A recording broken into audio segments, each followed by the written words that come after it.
Hi, it's me again, and I know I'm a little late to the party with this one because I've been quite busy this week. But cue the confetti because BBC confirms Gary Lineker will step down as Match of the Day host.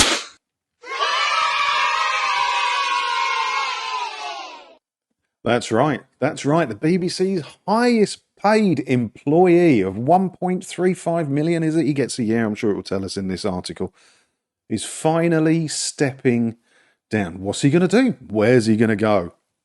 He'll be making more money wherever he goes, unless he goes and moves to Ibiza or wherever his brother is now and do dirty stuff with him.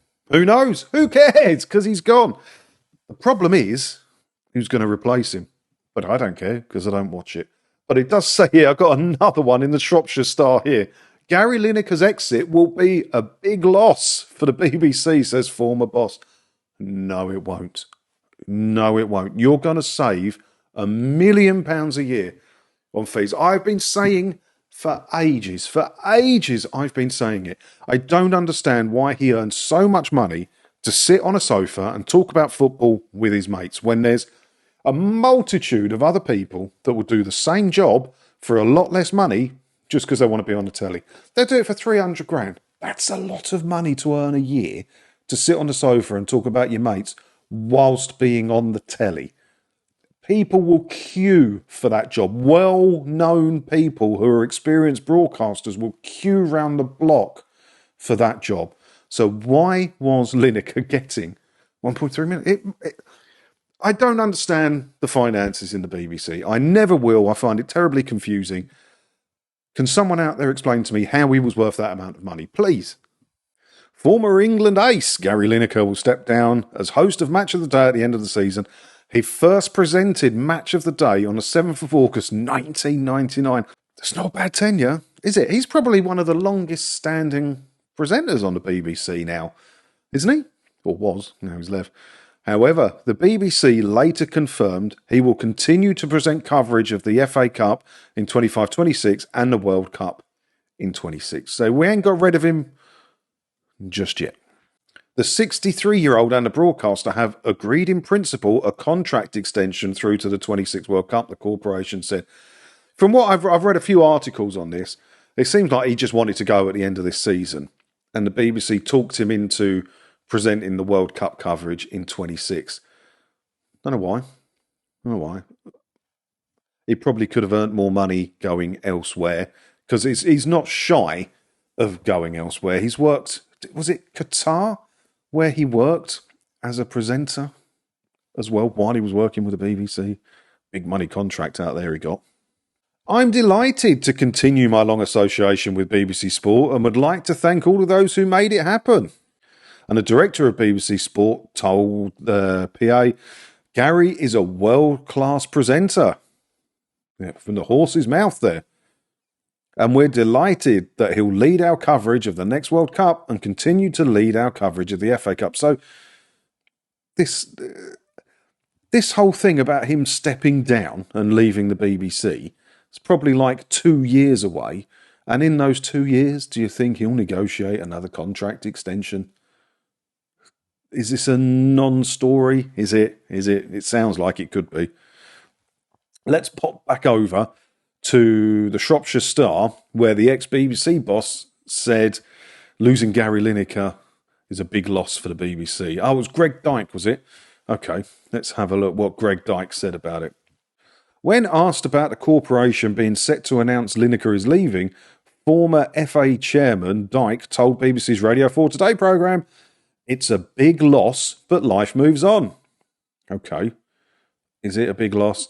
Match of the Day will continue. They'll have a new presenter, just as where Des Lynam left and Gary took over from him 20 years ago. Wow. Well, good insight there from the ex-Director General of the BBC. I don't know how I would have got through this story without that comment from Greg Dyke. He added that Lineker has become a brilliant presenter and a big personality. It's his big personality that causes a lot of people to not like him very much, isn't it? And he's been a good performer for the BBC, but also said that presenters don't stay forever, and in the end, people watch Match of the Day for the football. Thank you. Thank you, ex-Director General Greg Dyke. People don't watch Match of the Day for Gary Lineker. It doesn't matter. As long as somebody is remotely competent at presenting football highlights, which can't exactly be that challenging, it doesn't matter. BBC can save over £1 million a year just by getting rid of him. Just by getting rid of him. I've always said that. It's not because I've got anything personal against Gary Lineker. If it was ITV or Channel 4, whatever, like a company that makes its own money, like Sky Sports or whatever, and they wanted to pay Lineker £5 million a year, I don't care. Good for you, Gary. Good for you. Go get that money, sunshine. Good for you. I wish I could bloody well earn that. My problem with it is it's a publicly funded company. They demand £169.50 of every household in the country. And then they can go and do something as irresponsible as spending 1.3 odd million quid a year on a bloke to sit on a sofa and talk about football with his mates when they don't need to pay that. It's not a personal thing against Gary. I don't particularly like Gary Lineker, granted. But it was always about the way that it's funded, not about the man himself. I think he's been a good presenter for Match of the Day, and I suspect whoever's replaced him will be the same. But there'll be it's such a huge amount of money, isn't it? They will be £1 million a year cheaper to the BBC. What's £1 million in TV licence fees? 5,899.7 television licences have just been saved, and the BBC can... Well, I would like to say the BBC can use that money to improve the BBC or to make better programming. They won't. They'll waste it on something else, obviously. What do you think about this? I know many of you out there don't pay your licence fee, so you can't technically watch Match of the Day, although I bet some of you do, you naughty little gits. I bet some of you do. I never condone it, but how would they know? Unless you tell them, they wouldn't know, would they?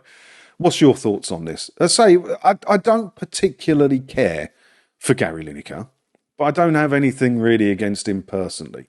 My whole point of the couple of years I've made videos about him on and off here and there, it was always about how much he earned from your money. It's your money. If he was earning like money from ITV, as I said, or from Sky Sports, whatever, make as much as you want. You know, because you're not paying them directly. You watch a few ads, maybe you pay a subscription. Doesn't matter. The fact that the BBC demand money with menaces from every household in the UK and then just spunk it away, that much of it, unnecessarily, when they could have got somebody for a couple of £100,000 a year that would be very, very happy to do the job. That was always my problem with it. Let me know your thoughts down in the comments below. Hit all the buttons and everything while you're down there, because if you do all of that, hopefully I'll see you in another video again soon, won't I? Ta-da.